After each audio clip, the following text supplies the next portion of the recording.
Welcome to the Indie Film Hustle Podcast, episode number 196. To me, not taking a risk is a risk. Robert Redford.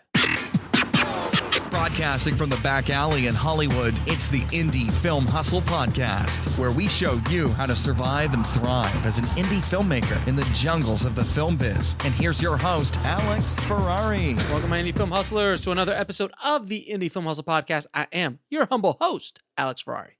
Now, today's show is sponsored by TaylorSound.com. One of the most complicated problems I've had in my professional career is sound, and sound mixing, sound design is generally always very expensive. But Taylor Sound has come onto the scene and has done something pretty incredible. Like so many other things you have in the world today, now you can get your sound design online. They're offering flat promotional rates for commercials, music videos, short films, and any other video content that's short form. They're very affordable, and because you are an Indie Film Hustle Tribe member, we'll get 15% off your order. Just type in the word hustle in the post your brief section. That's TAILOR sound.com. So today on the show, we have Liz Manashil. She is a director of the movie Bread and Butter. And I wanted to have her on the show because I loved her story about how she was able to get the financing for the movie, how she put it together, how she was able to attract name talent, people that you actually recognize to her project, her tips, her techniques on how she was able to reach out to this cast, her experiences through distribution. She happens to be the manager of the Creative Distribution Initiative at Sundance. And she's going to talk passionately about that in a little bit. And at the end of this episode, we have a little surprise that we're going to be sharing with you that you guys might be interested in. But I really wanted to get into the weeds with Liz and really just see her perspective on the state of independent film today. Oh, and also, did I mention that Liz is going to be completely transparent on how much she made distributing her film? She's going to go into detailed breakdowns of what the distributor is doing, how much she made, where she's making her money, where she's not making her money, and really give you guys an idea of what a movie of her budget actually will make in the marketplace. So you guys will get a sneak peek into what the distribution world is like for independent films. Without any further ado, here is my conversation with Liz Manashil. I'd like to welcome to the show Liz Manashil. How you doing? Hey, I'm great. How are you? Thank you for being on the show. I really appreciate it. Oh my gosh, thank you. This is a pretty cool opportunity for me, so I'm psyched. Awesome. So let's start off with, how did you get in this crazy business, and why don't we have a real job? Well, oh God. Okay, so I tell this story to anyone who wants to listen, and whether you want to listen or not, I'll tell it really quickly. Mm-hmm. I saw this movie when I was 16. It's a really pretentious French film called Stolen Kisses, and when I saw it, it sounds pretentious. Yeah, it's super pretentious. And I had this moment where the character looks at the lens, and I thought, I was 16, like the world revolves around you. I thought he was looking at me, mm-hmm. and I felt like a lightning bolt hit me, and I had to make movies. And that's why everything that I do is based off of this one ridiculous moment where I felt like I had to be in this crazy business.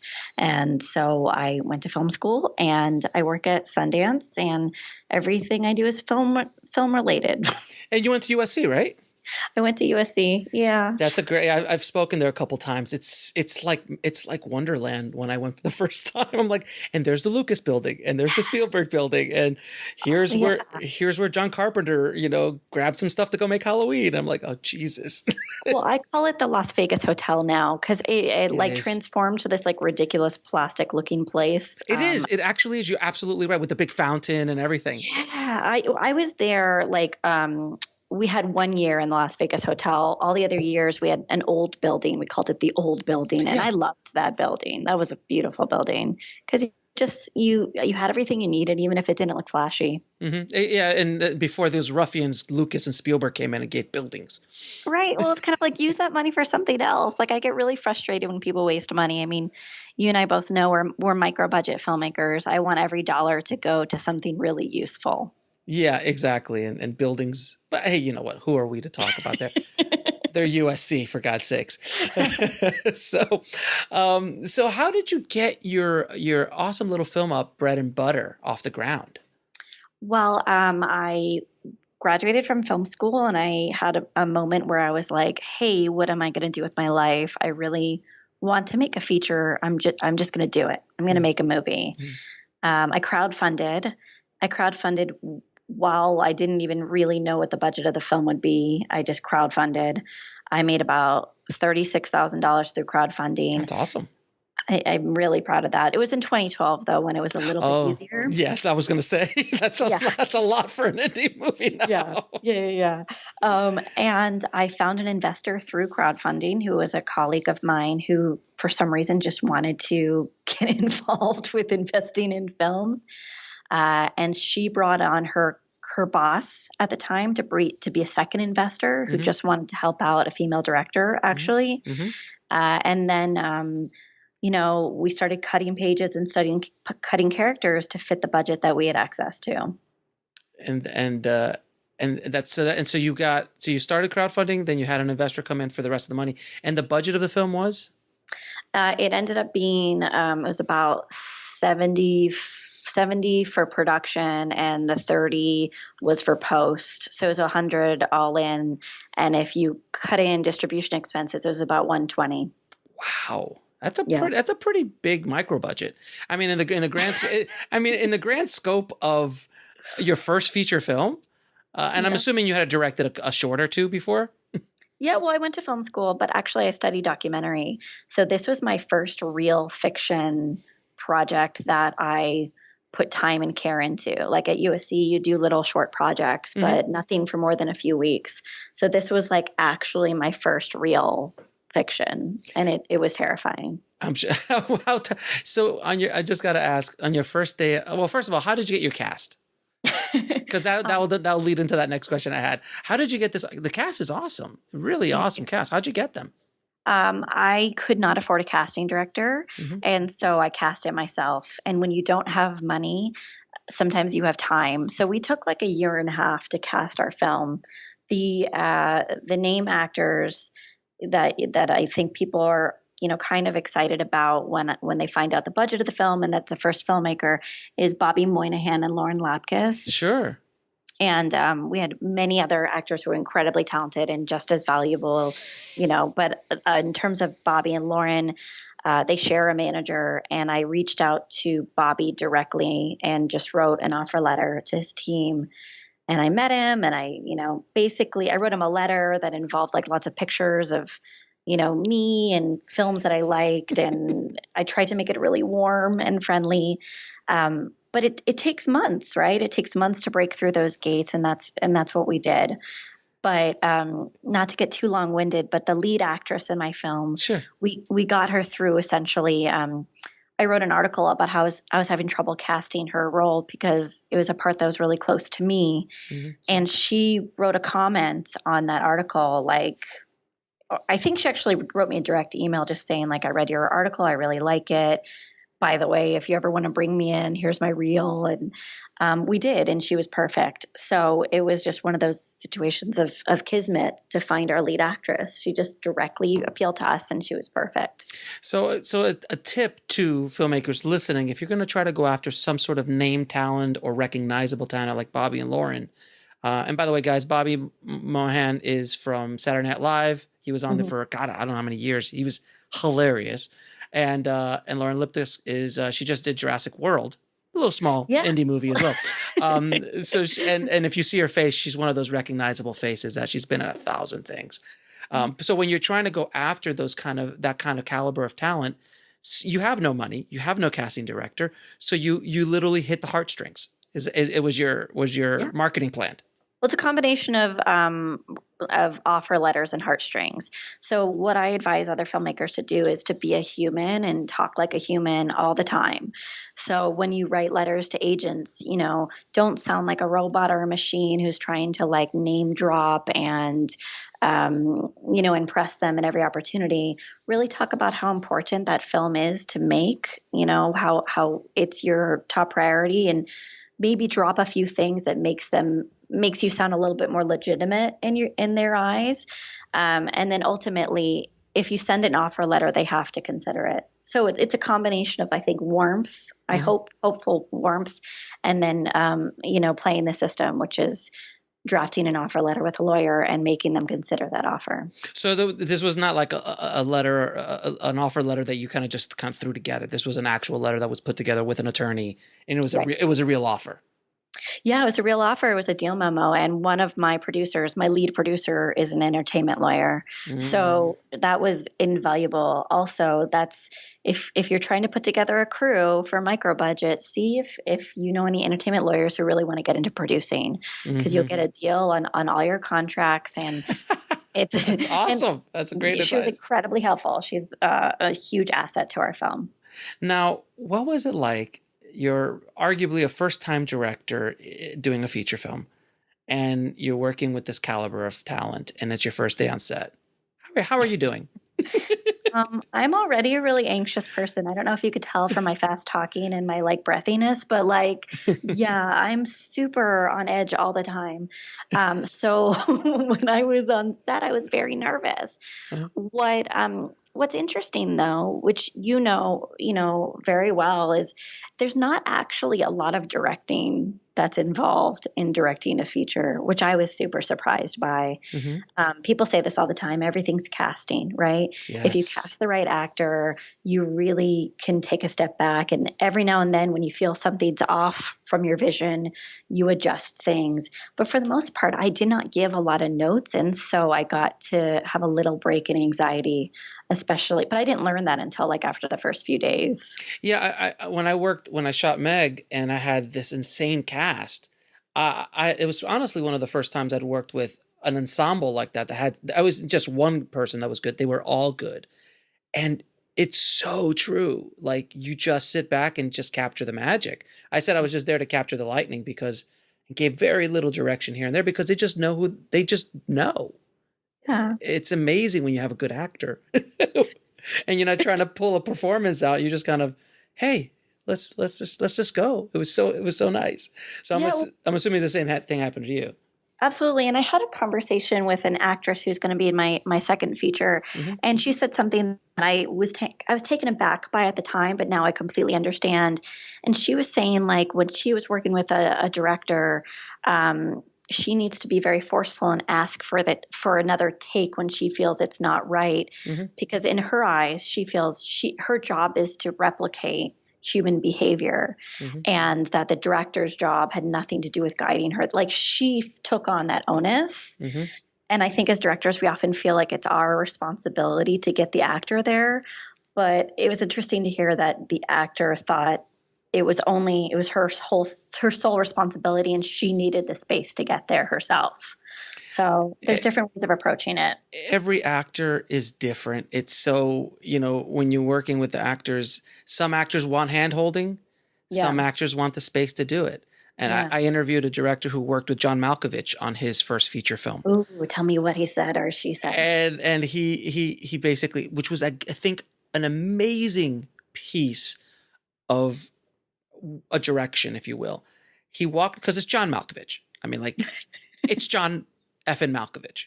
What are you going to do? And he's he came from the Kevin Smith camp. So, it's all dick and fart jokes, and it was a comedy and it was, all this kind of stuff. But he walked up first day and he said, Mr. Malkovich, John, how do you want me to direct you? Huh. And I thought that was such a brilliant way, because I asked him, how do you direct John Malkovich? And he's like, I don't know. I just walked up to him and I said, how do you want me to direct you? Because that's such a wonderful way of, because it's showing you're being humble in front of, obviously, I'm like, look, I know I hired you as an actor, but you're at John Malkovich. But we're here to do a job. How do you want to work? And I will adjust to you. Because, right. And I thought that was such a wonder, because every actor is different. Imagine if you had Malkovich, Daniel Day, and Meryl Streep. All three of them have very different ways of performing. And how do you, that I would actually watch that movie. But I think there's a fear that if you're not saying enough things to an actor, then you're not directing.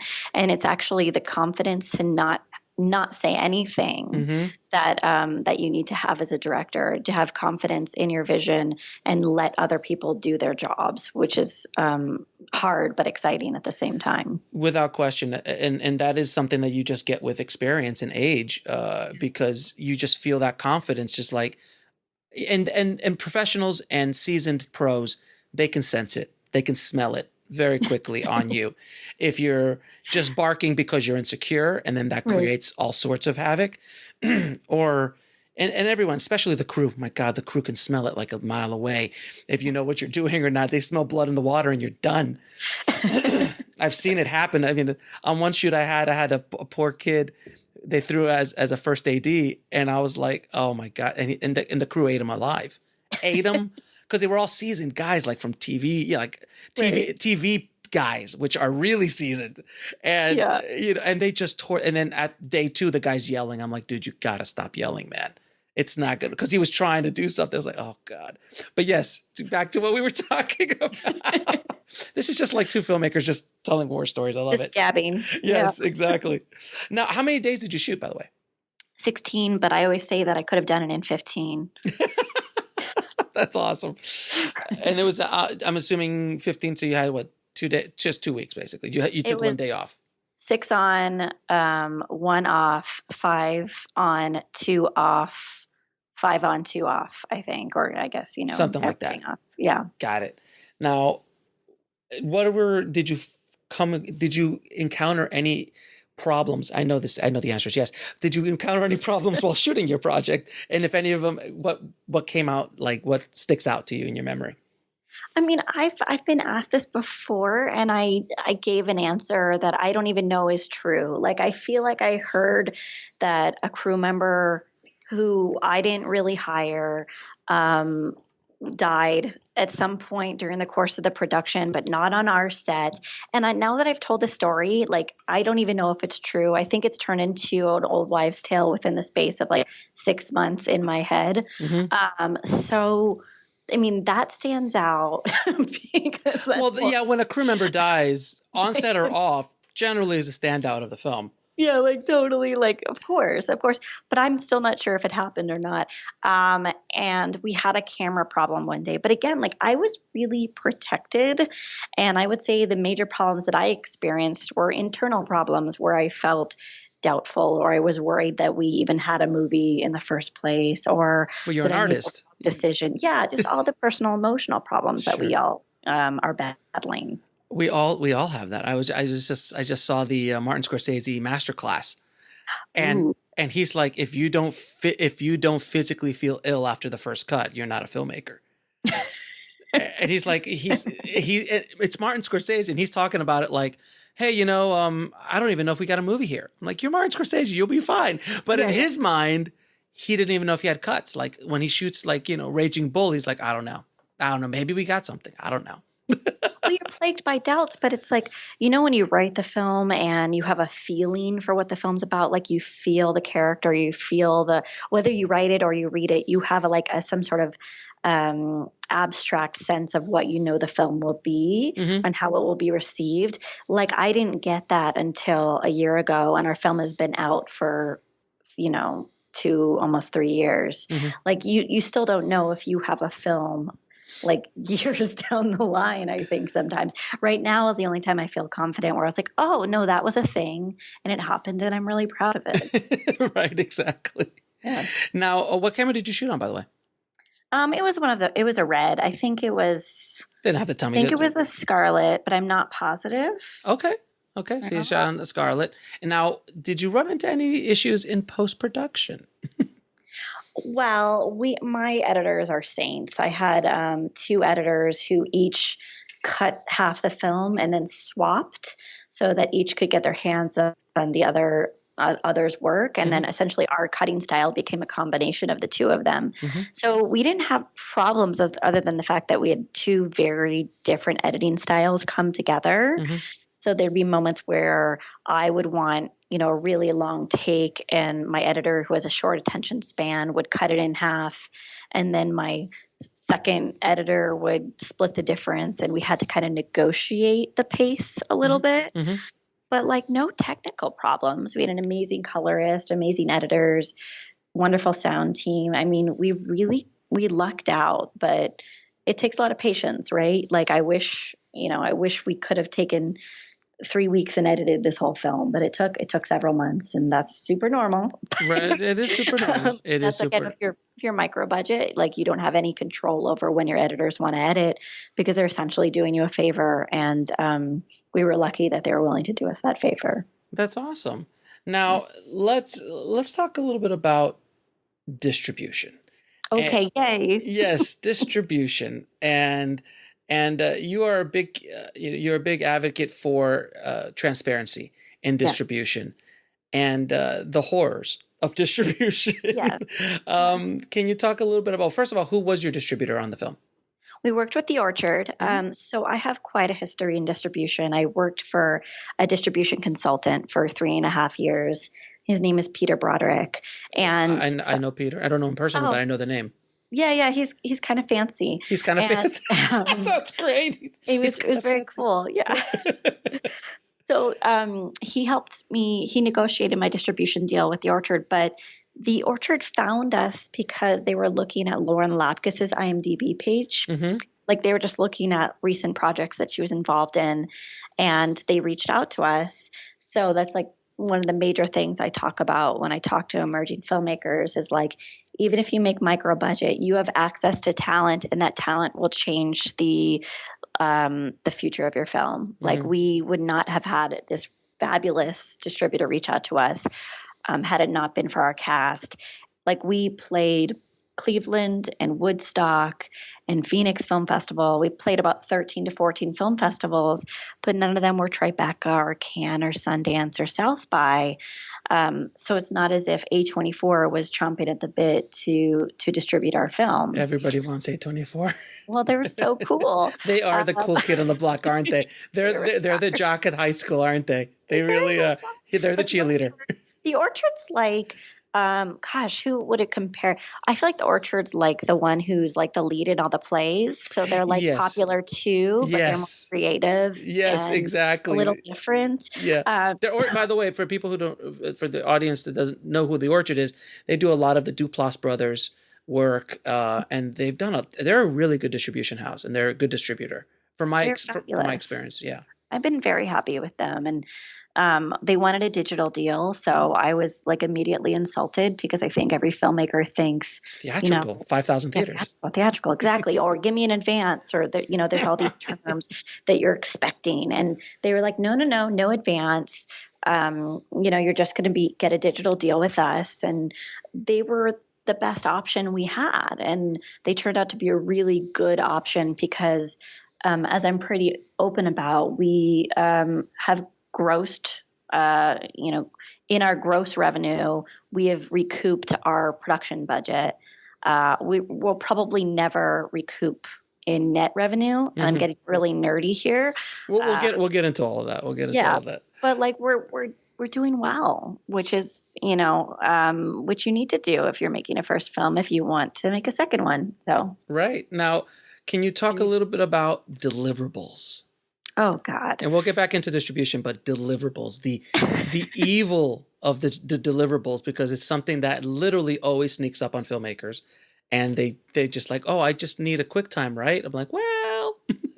Well, I didn't even think about it. I don't think filmmakers really think about it. They don't even know that you need to from my experience, I didn't know I needed to prep deliverables. Mm-hmm. I didn't understand how the distributor would get the film from me and then put it on various platforms because it's my first feature. Mm-hmm. So they sent me list.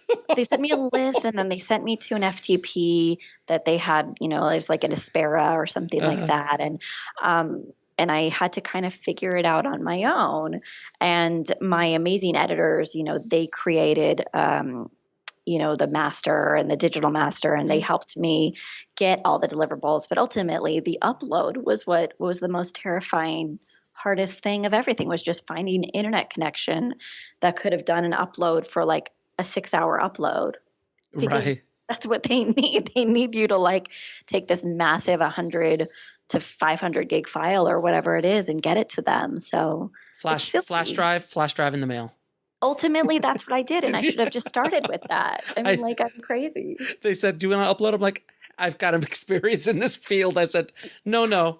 I'll just send you a flash drive. And it just works so much nicer. Because you're super smart. And that's why you did that. Yep. Now, as far as other deliverables are concerned, music cue sheets, a chain of title, all that kind of stuff you had to put together as well? Or you had your producer help you with all that? Well, my producers are lovely and they worked really hard, but it was me pretty much overseeing a lot of distribution myself because it's micro budget. They moved on to other projects. I really didn't want to bother them. They were helpful when I felt like they could do things that I couldn't do.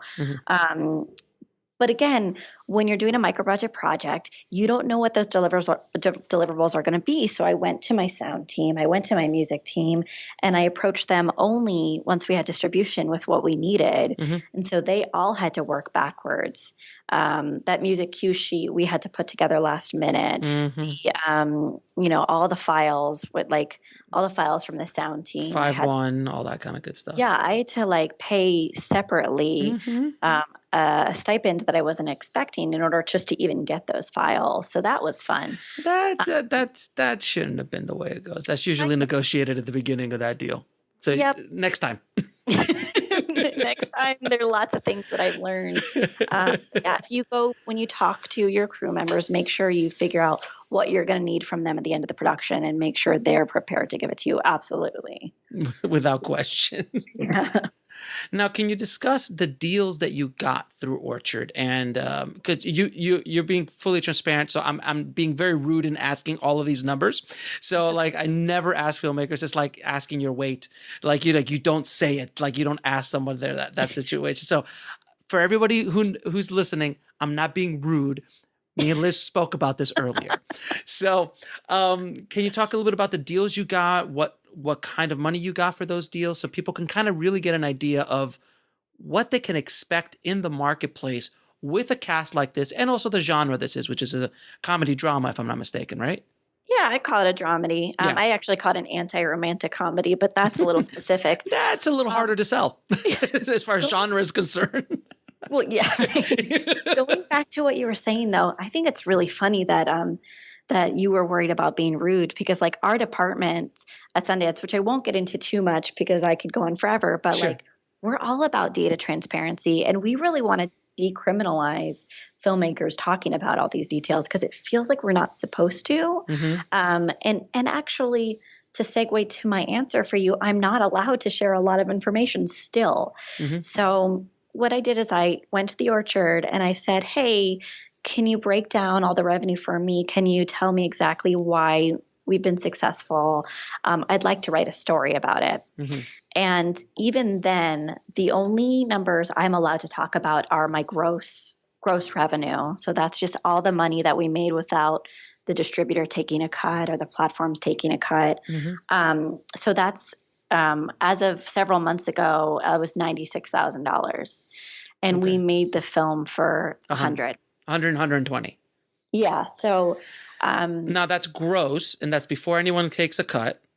Yes, and it's actually several months ago, and we landed another deal since then, so it would be higher than that now. Now, can you talk about what sales you got? Did you sell TVOD, all that kind of stuff, without the numbers? Yeah, I can talk about that. I mean, we're on all of the transactional platforms that are open, so that would be the iTunes, Xbox, Google Play, Vudu, Amazon, right? Yeah, Amazon Video. I retain the right to sell DVDs and streams from my website. That's something I negotiated. So I'm doing physical, between me and my editor, we're doing physical sales.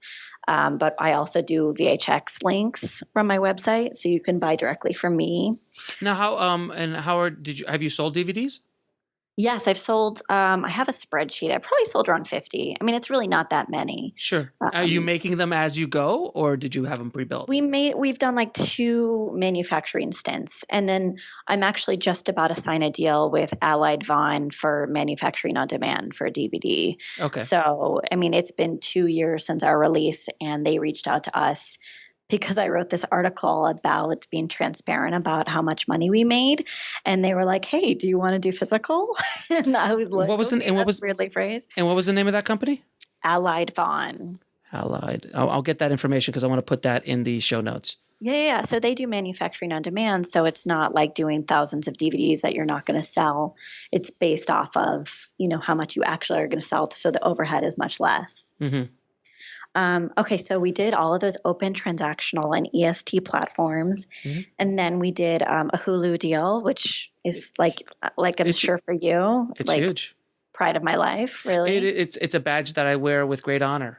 When I got that call and they're like, "Hey, we sold you a Hulu deal," I'm like, "What?" Yeah, it's like getting a Netflix deal. Like, are you, what? Are you, what? Yeah, for like a little indie movie. Like, are you kidding? It's the new theatrical, I think. It is. New bragging rights.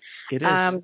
Well, it's funny. My distributor didn't call me up like they called you, and said they have this deal. They were like, Liz, we have some news. We're really surprised. We weren't expecting this. We're really they were shocked that Hulu even wanted the film.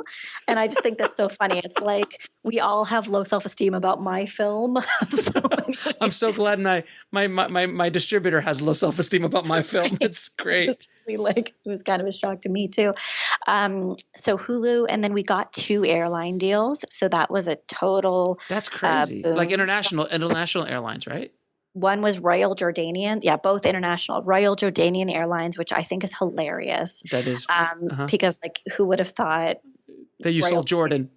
Yeah, who would have thought that they really thought, who would have thought they would have seen value? I love them now. Yes. And then Aer Lingus. So we were in Ireland and, wherever Aer Lingus flies, and then flying over the Middle East. But they censored a few scenes from the film because we get a little sassy. So that was something I was willing to abide by in order to get on planes. Sure, of course. Yeah, you can't make it you gotta do an airline cut. Yeah. Yeah, and that was a good. Those are amazing. If you can get airline deals, those are nice. And that's something that we always talk about self-distribution and filmmakers working with aggregators and all that fun, nerdy distribution stuff, but aggregation is still not figured out airlines. So that's something that I really look forward to, a time where we have more of a direct channel to airlines other than through a distributor. No, and same here. I've self-distributed digitally here in the States, but I am using a traditional distributor for international. And cool. And it's been great. Because I get to have the power to do whatever I want here and for my film, but yet I'm getting opportunities selling in different territories and stuff that I would have never gotten doing by myself. So I agree with you. There is a balance to be made. And it also depends on your movie, also your audience. And we could talk for hours about that, about how to actually self-distribute a film. But yeah, I think it's very interesting. That's why I wanted to kind of have you on the show too, to talk about your path and your journey through distribution. And where else did you sell it? We got a few paid TV deals, mostly in the Middle East again. I'm like, you're huge in Jordan. You're huge in Jordan. It's right. Like the Middle East, North Africa region, the MENA region. There was actually there's a SVOD company, a small SVOD company called Sundance International or something. It's called something with the word Sundance in it. It's not Sundance Now, but it's something completely, it's run by AMC or something. And that was so weird to me that I work at Sundance, and Sundance is also the name of this company that was my film in the Middle East. So that was a sign. But yeah, so we got a lot of little deals, little pay TV deals, little airline deals that really contributed to us feeling like we made a dent. It was really exciting. That's amazing. And I'm sure you attribute a lot of these sales to your cast. Yeah. The Orchard and their pitching, everything that they did to pitch the film, of course. But I think comedians, I think comedy people, sometimes when you're on an airplane, maybe you just want a comedy to escape into. I've been trying to figure it out exactly why we got the deals that we did, but it's got to be the recognizability of our cast, and that it was just such a good movie that everyone Yeah, Obviously. No, I feel you. Since having faces in my movie, I don't think I would have gotten Hulu without the faces. I mean, I just don't think so. So the recognizability of those faces really, and they're not bankable stars, and they're the first ones to tell you they're not monster bankable stars. They're just recognizable faces, and at a certain budget level, that makes sense. At at a $2, $3, $4, $5 million movie, you can't. You need to have something else going on. Well, I like to use a mix because I feel like as filmmakers, there's still that romantic notion of putting in what you think is this great talent who hasn't been recognized yet. Sure. And like developing a relationship where you guys grow together as director and actor. Mm-hmm. And then, of course, the bankable actors who are willing to do your project and collaborate with you. For me, it's like great to see if you can find a way to do a hybrid casting. Mm-hmm. Like my boyfriend's an actor, and so I kind of like try to fit him in roles, but then I also am super honest with him where I'm saying like, Sean, you're not good for this role because I need X in this role in order to get distribution. So it becomes like a way too honest conversation sometimes about what our relationship means and what's possible for him and whatnot. You are married. You're married, but your boyfriend is an actor, so God bless you. I dated actresses when I was younger, and no. I'm good. He's my partner. Yeah. It's a lot. Maybe it's different with actors, but with actresses, it was rough when I was in my 20s. Yeah, I know what you're talking about. I'm not going to say anything, but I know what you're talking about. You're feeling me. You feel me. I got you. Yeah. I love my actresses. I mean, Jill is one of my best friends in the world, but I told her, I was like, you're crazy. She's like, oh, I know this. I was like, I don't never. She's like, oh, I understand. I mean, you have to be a little crazy to have the brilliance to perform. Like and she's a comic, and she's a stand-up comic as well. So there's that whole other world. But yes, you have to be a little bit nuts to be in front of the camera. I do believe, it's a special human being, and that's why I love actors so much, because what they do is so magical to me. It's something I just can't do. Yeah. And we get to witness it, and it's very cool. Oh God, it's your front row. Row. If you do it right, meaning that you're not like sitting in a village 15 miles away, and you're there actually with the performance. I like to do it Cassavetes styles, kind of right in there with them. I'm usually behind the camera, so I'm literally right there with them. That's kind of the way I like to work. But my back doesn't like it. So my back doesn't, but I love it. So what is the biggest lesson you learned making this film? Okay. I think the biggest lesson for me is that making a feature is not impossible. It's not mystical. Mm-hmm. There's no, I don't know. I've never read Moby Dick, but I always compare it to like the white whale. Great. It's like you think about making a feature until you've made a feature, and it becomes elusive and it becomes scary, and all you want to do is complete this one thing. Once you complete it, you realize, oh, it's just a long short. It's a long short with, more money invested, and for some reason people want to talk to me more and take me a little bit more seriously. Right. But ultimately, I thought that I had to have this like unknown quality or this specific mysterious talent in order to make a feature, and I didn't. You just have to really, really want to do it, and you can.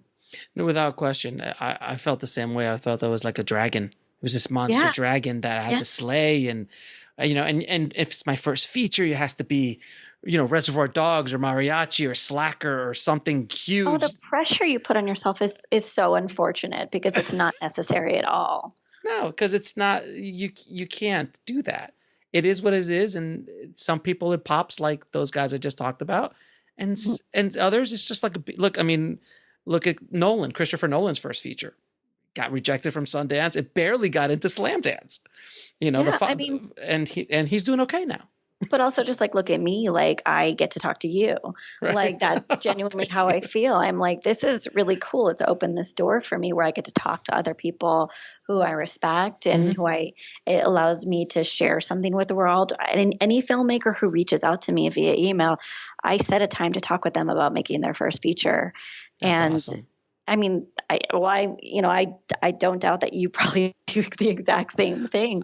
I try. I get a little diluted with emails, as you can you get really imagine. busy. I get it. You're fancy as well. No, I'm not that fancy, but I try to answer questions through the podcast so it reaches a multitude of people. But I do the best I can to respond to everybody that emails me, and it's really remarkable. I don't know if you got this or not, but I get emails about, hope, that, I give them hope, and the work that I'm doing is giving them hope. And because of the podcast, they made their first feature because I gave them the courage. And I'm like, wow, that's massive. And even that little bit of help that you give an artist, like Kevin Smith says, it costs effing nothing to be encourage an artist.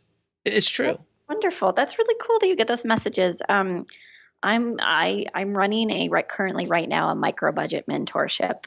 That's where awesome. I picked 4 films. Well, I picked 3 films, and I'm basically just trying my best with the time that I have just to push them to get things done so that they can make their first feature. Awesome. And, maybe in a few months we'll open it up again if anyone listening wants to do this with me. Be careful what you wish for. But basically, before I made the feature, there's, as you know, there's so much that you have to do, and it's terrifying and it's overwhelming, but I guarantee it is absolutely worth all the pain and frustration.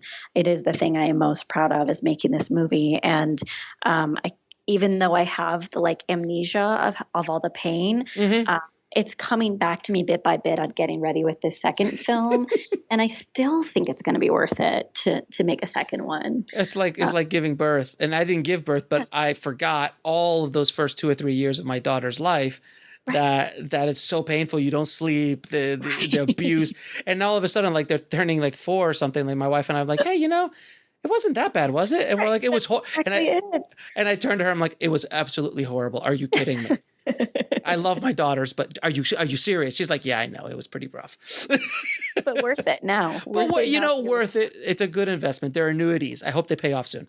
So 18 years. In 18 years, hopefully. They got to get a job. I mean, seriously, they're just a financial drain on this family. But anyway, now, in your opinion, what is the biggest challenge you see filmmakers facing today? Distribution and marketing, mainly marketing. This is a big thing, what we do every day. But with the overflow of content and the market being saturated, it's really hard to set yourself apart. I know I sound like a suit when I say that, but I really mean it, because it's so hard to get attention as a filmmaker these days. It's just my big thing is, when you make a film, from my vantage point, filmmakers are not making a lot of money making movies, really not making any money at all making movies.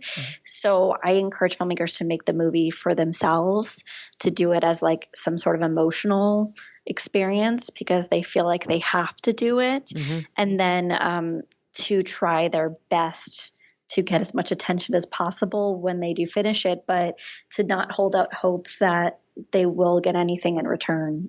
Unfortunately, sorry. I know. I teach something slightly different, or I kind of preach something a little different. It was you got to build your audience up, provide value to that audience, and let them grow with you slowly but surely. And it takes years. It's not something that happens overnight. That's the gospel. What you just said is the exact thing that we say, and what I truly believe in. But when you talk to a filmmaker who doesn't want to write a newsletter or doesn't want to write on Facebook, it's really hard. So I say, I can't change everyone to become a little annoying self-promoter like I am. So at least I can say, well, here are your expectations. Bring your expectations lower. And then if you really want to make a difference with this film, like you were talking about, you have to hustle and you have to bring people in. You have to be really inclusive. Without question. Now, can you talk a little bit about why it's so important to produce micro-budget films, and why it's so important to independent cinema in general, and this kind of sea of quote-unquote independent films, the importance of doing micro-budget films for filmmakers, especially when they're starting out? Yeah, there's so many reasons. I mean, the first reason that I thought of is, I've never experienced, major institutional sexism, but that's because I've always controlled the budget for my film. Mm-hmm. And the way I control the budget for my film is keeping the budget low and being the person who holds the purse strings. So, I mean, that's something I could be wrong. Maybe I just have been really lucky and I'm going to be go through something really horrific in 5 minutes. But I think part of it has to do with having the control of the money. B, I think there's a lot of financial waste in this world where people are spending money that they don't need to. And I'm not saying, like, I know we're going to get into this because it's like, crew members deserve to be paid. Actors deserve to be paid. But when you're making a labor of love, it's a different situation where everyone is volunteering to make those sacrifices. So I hope that I'm clear in saying that when people are being wasteful financially, I'm not talking about, regular food. salaries. Like food. Like that's what a waste. They could bring their own food, damn it. No, right. Of course but not. The way that the system supports the special treatment of talent and, just like these multi-million-dollar salaries, it's just absurd. So I encourage people to be involved with filmmaking that comes from the heart and is not wasteful financially, where you have creative and financial control over everything. I mean, and then also it's sometimes the only way to make any content is to make micro budget, because I've never had an investor, just come up to me and say, let me give you money for your work. And like, that's not normal. And I think that I thought it would be normal if I made a feature. I thought people would be like, oh, I would like to invest in you.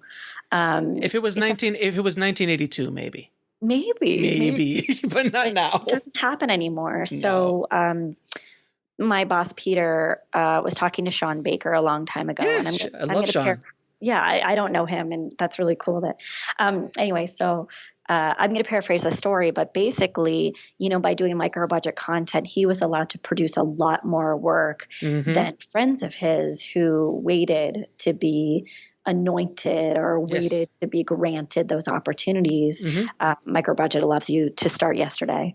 Yeah, agreed. I've spoken to Sean, and he's I don't call him a buddy, but I've spoken to him many times. He's an awesome guy, and I'm hoping to get him on the show because I'm dying to see his new movie that everyone's talking about with William Dafoe is going to get nominated. And when I had him on the show last time, he's like, "Yeah, I'm doing this movie in Florida. I'm shooting 35," and I'm like, "Oh, great. We're in Florida," because I'm from Florida and all this kind of stuff. And now the trailer comes out. I'm like, "Damn you, Sean! Damn you, man! Jesus!" He's such a talented filmmaker. He's such a talented filmmaker, and humble. Such a humble soul. He's a very humble soul. I went off track. What we were talking about just went on the Sean Baker. Micro budget, the purpose, like yeah, exactly. And that was what I stopped. That's why I waited myself. I waited so long to be anointed till I finally said, "Hey, I'm just going to go out and do it." And next year I hope to do some more as well. And it gives you the power. It's the whole Joe Swanberg, Mark Duplass roadmap. Like, I'm just going to make movies, and I'm just going to go, and I don't care, and I'm just going to keep going and try to keep pounding it. And micro budget is the way to do that. But I think a lot of filmmakers also get a little too grandiose, and they try to make The Hobbit on $10,000, and that generally doesn't work. And I'm not trying to be discouraging, but it won't work. It won't. I agree. Unless you're a visual effects artist who's also a director. And even then, $10,000 is not going to do it. It's going to take 7 years to pull that off. That's a very good point. But yeah, you can be ambitious depending on your resources. I mean, I have my own resources in post-production, so I could do certain things that other filmmakers have to pay for. But still, I think ambition in the scope of their stories, I think a lot of times is what catches filmmakers off guard and it causes them to fail. Where is if you can do it like Robert Rodriguez did, who did a great action movie, El Mariachi, but he took the resources he had with him: a Mexican town, a turtle, some guns, and a guitar case, and he made a movie. But that was his set of circumstances. Well, and my next feature is a science fiction feature, Nice. and which I'm really excited by because I recently became a nerd, so it's like really up my alley right now. But all of the things I'm doing are to keep costs low, even though it's genre. So it's time travel, but the time is 2016 and then 2040. You know, it's oh my God, God bless. Oh, geez, she's trying to make 2040. Oh, that's going to be awesome. It's one location. It's, you know, the wormhole that we're creating in the film is going to be in an apartment, you know, like, and probably off screen. Like there's lots of different things that you need to manage creatively and to find different substitutions for if you want to be that like dynamic filmmaker with a really high concept idea or whatever. Like there are hacks. But, you know, absolutely think through it thoroughly, because if you're trying to build an entire Middle Earth, that's going to be real tough. It's gonna be a tough situation, and you can get there eventually, you know, but not your first time out. All these guys. I mean, if you look at Peter Jackson's first movie, which was a micro budget horror movie, which was a slasher, gory movie. You know, you look at it, it looked like something like Evil Dead. Almost. It had that Evil Dead vibe to it. I forgot what the name of it was. It escapes me. But I remember the story when Bob Shea, who used to run New Line, said, yeah, we're going to finance these 3 Lord of the Rings movies. And then they saw that movie. They said, oh my God, what have we done? Because there's nothing to say that that guy is going to be able to pull this off. Now, what advice would you give a filmmaker seeking a distributor for the first time with their first movie? Well, it's interesting because I used to really want to advocate for filmmakers reaching out to distributors, but now I'm not so sure. I kind of feel like you should build your audience. I believe in film festivals and I believe in the power of film festivals. I believe in the power of publicists. And I think if you grow your audience and maybe get an IndieWire article about it and maybe cast it properly, the distributors will come to you. And our big thing that we talk about is doing your due diligence with distributors and talking to all the filmmakers who have worked with them before and sussing out like a detective whether these are good partners or not. Very often a distributor, I've just heard a lot of horror stories of distributors who take advantage of filmmakers. They don't provide report. I know. What? Shocking. They don't provide reporting and they don't understand the audience. So like the one question you ask when a distributor approaches you is like, who do you think the audience is and how are you going to market this film? And if they give you a lot of like vague crap about, you know, your audience is everybody or yours is a digital audience or something that's really general, that kind of tells you they're not targeting anyone and targeting specific audiences like exactly what people need to do these days. Right. So doing your research is really important. Now, what advice would you give a filmmaker who's wanting to break into the business? Well, film school is really great for me, but I don't recommend it for anyone else because it's super expensive. And I think you can get the same experience. You can replicate that experience outside of film school. The problem is taking the time you need to like figure out what stories you want to tell and who your teammates are going to be. So if you can do that on the weekends, I'd encourage you to do it. But I think the best advice that I never took, but I think the best advice is to make a lot of shorts and don't show them to anyone. Like just make a lot of things with your phone or, you know, with an old, you know, with a DSLR or with an old handy cam or whatever it is, edit it yourself and don't show them because once you show it, you get deterred, you start feeling bad. It's never going to be as good as you think it is in the beginning. And then once you feel like you have something good enough to show, to start to build that audience and start to make your name as a filmmaker. But I think it's all about, you know, really making a lot of crap as much as possible and getting that out of your system. The Robert Rodriguez method. He made 40 shorts before he made it. Well, that's great. And he's like, yeah, just get them all out of the way. Get all that crap out of the way. So and make your mistakes. Make your mistakes quietly and Don't make it on your first big feature if you can help it. Yeah, and I was not an advocate for the short film. Like if you were to ask that question to me like 6 months ago, I would have been like, don't make any shorts, just make your feature, because it takes a lot of time and resources and money. But I just made a short that I really enjoyed doing. Mm-hmm. And there's a lot to audience building that's really effective in short films, because people will watch short films if you send it to them. Mm-hmm. They're not going to sit there for 90 minutes and watch your feature unless they're like, that's their Friday night, or that's their favorite actor, or whatever Sure. it is. So now, can you tell me the book that had the biggest impact on your life or career? Oh, wow. Jane Eyre. Jane Eyre's my favorite book, and it's because it's like an awkward, ugly girl. And I was like, I understand this character. Like, there's not a lot of stories of like the awkward girl that are done with like true respect for her, and where she's not the comedic foil. And so Jane Eyre was pretty, and she's a feminist archetype. She's super cool. She didn't. So that was really important to me. It's movies like that where it's books like that where you read it and you're like just shaken out of your comfort zone, and you realize there's a lot more potential for you as an individual that you don't get to see on a regular basis. So. Very cool. Now, what is the lesson that took you the longest to learn, whether in the film business or in life? Yes, there's a deep. This is so funny. God, longest lesson to learn. I probably still haven't learned it. I think too very often I stray into my movie, or this is mine, or I did this. Ego. And I forget to give the credit where it deserves. And I still think that I have stock answers when I talk to other people about bread and butter that aren't fully attributing credit to the people who made the film with me. So like especially my lead actress, Chrissy, who was like just a major part of that film. I always will talk about Bobby and Lauren, and I don't talk about Chrissy enough. Right. So just these things where I feel like I forget to give credit where credit is due. Good. And 3 of your favorite films of all time.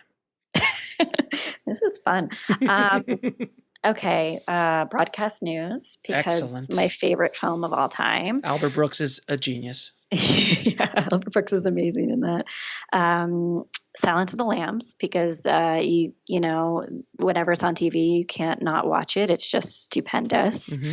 And Sherman's March. I've only seen it once, but I just remember just being like, I can't believe this is a movie. This is really magical and vulnerable and exciting. So those are 3 good movies. Very Probably cool. I don't know if I'd give the same answer twice, but of course, no, it always changes depending on the day. But as of today, at this moment in time, those are the 3 movies. Now, where can people find you online, your Twitter and website? I really like to encourage people to email me. It sounds silly. Do you seriously? I'll put your email in the show notes. Please do. I do it everywhere I go. Everywhere I go, I gave my email out freely. It's just my name, liz.manashil@gmail.com. Okay. Or you could do Manashil. I mean, I have like 5 different email addresses. And the reason I do that, it's selfish reasons. I run a newsletter, and I want people to read what I have to say. It's me talking about distribution and marketing and my film and other people's films. It's just, me spewing my thoughts. But also if people hear something or they want to talk about anything, I want them to be able to reach me. So my email is like number 1 priority. B is lizmanashil.com or @LizManashil Twitter, or friend me on Facebook, or really any way you want to get in touch, I'm open to it. I'll put it all in the show notes. Liz, thank you so much for being so honest and transparent with your distribution journey and the making of your awesome little film. I appreciate it. Oh, you're lovely. Thank you so much.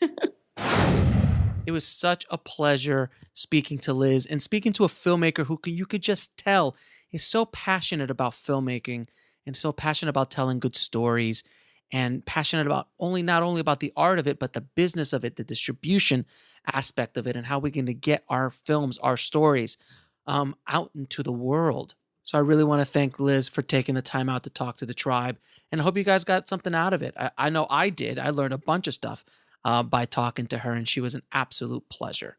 Now, as promised, I was going to give you a little something special at the end of this, and I want to ask you guys a question. What would you do if I gave you an opportunity to be able to have access to a distribution fellowship from Sundance? That's right. Now, Liz wanted me to kind of give a shout out to you guys about this, but I'm going to do something even better.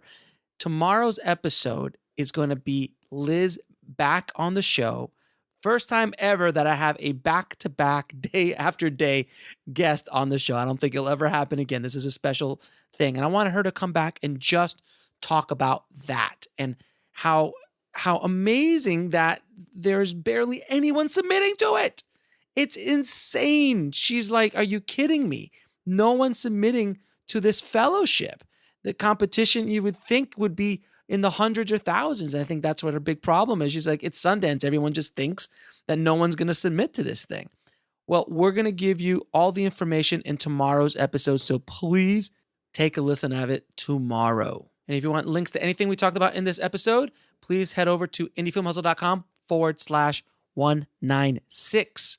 And I have episode 200 coming up very soon. It's kind of scaring. I got a little too much pressure on me. I'm putting too much pressure on myself. I don't know what I'm going to do for episode 200. I really wanted to do something big and have a really cool guest on.